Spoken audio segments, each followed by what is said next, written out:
astrology and alchemy and magic. And from what I understand, these are three arts and sciences of the Hermetic path. That's why Hermes was called the thrice great, because he was master of these three. And I was thinking about how they intersect. It seems like astrology is the macrocosm and alchemy is the microcosm. And then magic would be the integrating of the two, and the techniques and the human being that masters those. Do you agree with that? That's a useful way to look at it. So we won't agree with it as a fundamental, but we will agree with it as a useful description and way of understanding it precisely. The common denominator that links them all is the numerical system.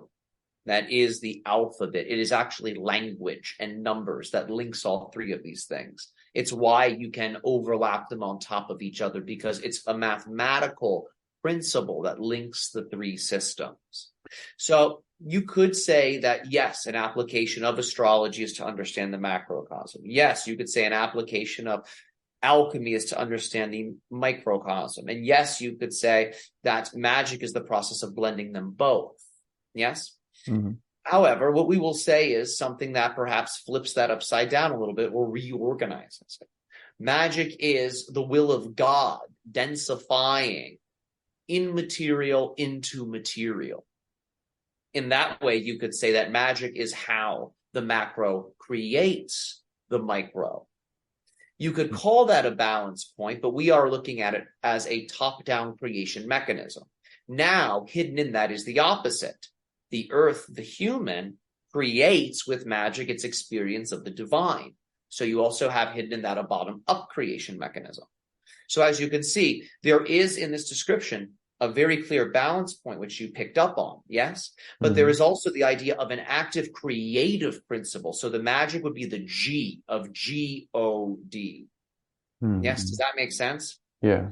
The astrology would actually be the O, the order, the organization, the balance, because it lets you see, again, just like you mentioned, the macrocosm, the big picture. But as you can see, we use the macrocosm to understand how to be balanced. So it is the macrocosm that actually shows us the balance point, which is why we put it in the center as the O. Now we have the D, and we position alchemy here, D for destruction. And that is because the alchemy is breaking down and is destroying through its purification process via the steam, negative energies, traumas, waste products, debris, impurities, sin, filth, whatever you want to call it. These things are transformed by the alchemy into original life force. Everything's made new again. And in that sense, yes, alchemy is the microcosm, but alchemy is also destruction. But as you can see, because it's pure life force, alchemy is also creation, isn't it? It is also generation. And alchemy also does what? It balances everything. Yes, it balances hot and cold, yin and yang. So alchemy is also order. So out of the three sciences, it is alchemy that reigns supreme. Because alchemy is magic.